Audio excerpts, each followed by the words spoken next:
Well, it's time now for Media Watch. Emma James joins us in the studio with a look at reactions to some of the top stories. And whatever newspaper you look at, you will usually find that the vast majority of comments are on any story related to Israel. There's an awful lot of coverage on anything that goes on in Israel, and everybody seems to have a very strong opinion about it.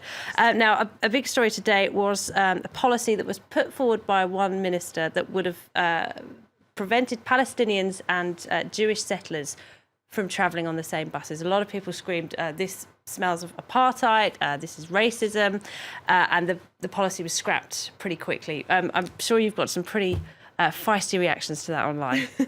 Yes, it's been an interesting one to look at because within hours of this pilot plan being announced, the Israeli government backtracked. Earlier today, Haaretz posted this article saying Israel begins separating Palestinians. Palestinian workers will now have to return to West Bank via the same checkpoints they entered Israel and will not be able to ride on lines with Israelis. And there's a photograph there of Palestinians queuing to get the bus that they're allowed to travel on. Now, of course, within a matter of hours, it had all been brushed aside. Well, Netanyahu said he'd never heard of the policy, and as soon as he did, yes, he decided to drop it. And it's interesting to note that he'd never heard about it, because I don't quite understand how a defence minister brings in a policy like that and Benjamin Netanyahu is unaware. So that again raises questions about what exactly is going on in the Israeli government right now. Now, the Independent reports, obviously with the suspension of this plan, that basically, it was due to run for 3 months, and Yesh Din, they quote, an Israeli human rights group that provides legal assistance to Palestinians, called it a shameful, racist measure.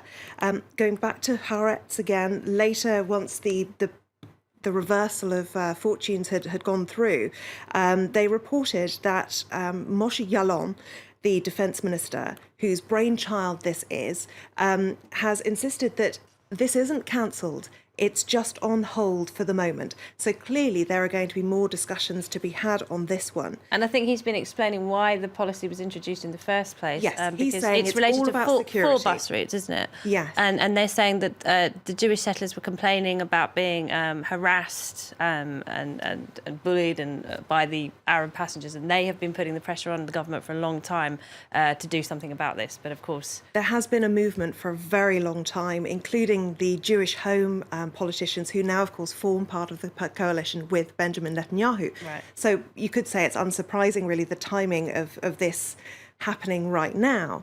However, what the defence minister says is this is purely about security. It isn't a measure of segregation. It's not about racism. It's not about bullying. It is a security measure designed to basically keep a closer eye on who the Palestinians are, so that buses which have been a target in the past won't be a target in the future. Because we have seen stabbings of Israeli citizens on buses by Palestinians, and of course we had an incident only today when a Palestinian driver rammed his car into two female police officers. So the security aspect is being brought up today. On that note, President Reuven Rivlin has tweeted today about this issue, saying today's terror attack in Jerusalem is a painful reminder of the security situation that Israel faces and the price we pay for our basic beliefs. But the second part is particularly interesting. I have nothing but regret for the voices supporting separation. Such statements go against the very foundations of the state of Israel. So those are the words of President Reuven Rivlin.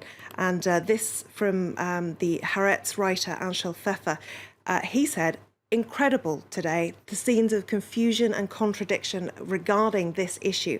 Netanyahu instructs Yaalon to suspend the bus separation directive, while Yaalon's deputy is actually in the Knesset defending it. So strange scenes in very Israel strange. today. And just quickly, the opposition leader, Isaac Herzog, I think he said something about this just pours unnecessary fuel on the international hatred of Israel, and a policy that should be not be brought into force. Although he also said, I have a quote here, that he felt the plan was warrantless humiliation of the Palestinians. So he's kind of on both sides of the fence with that one. Absolutely. All right, let's move on to another hugely controversial meeting. This is Prince Charles meeting with the Irish Republican leader Gerry Adams. A meeting of minds, I believe Adams called it. I'd be very surprised, to be honest. We were told it was conciliatory. The gentlemen, they did shake hands in front of the world's press, but they also had a private conversation which was described as productive and conciliatory. No apologies were asked for and none were offered, fairly unsurprisingly. Today, Prince Charles's 4-day tour of the Republic of Northern Ireland continues, and he has spoken again about the pain that he has suffered as a result of the Troubles, the 30 years of violence that we saw in Northern Ireland. And he received a standing ovation for his words. He, of course, was talking about his great-uncle, who was blown up by an IRA bomb back in 1979. Now, he's today gone to Mullaghmore, which is where that happened, just off the coast of Ireland. More normal scenes here of a royal visit, meeting dignitaries, British flags flying high, an image there of him and his wife Camilla, and plenty of people turning out to see the royals. However, what many of the papers are hanging on to is, of course, yesterday's historic handshake. This one here from the Times. I'm afraid I've got ink on my fingers since Prince Charles. That won't be a problem, says Gerry Adams, whose hand you can see there dripping with blood. Also, another very macabre image from Steve Bell in The Guardian. The two men holding the arms of skeletons so that they can shake hand with those rather than with each other.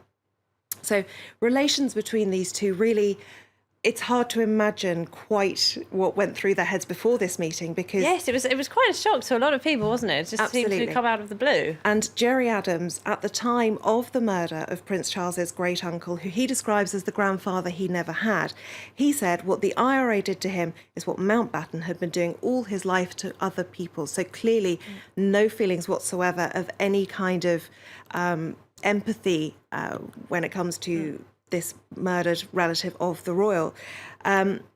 Unfortunately for the Washington Post, their coverage is going to be noted for the fact that they made rather a significant error in an online version of their story. They wrote, Prince Charles has always denied he's a member of the IRA. I believe he has. Little unfortunate. Yes, whoops. All right, Emma, thank you very much indeed. Emma James there.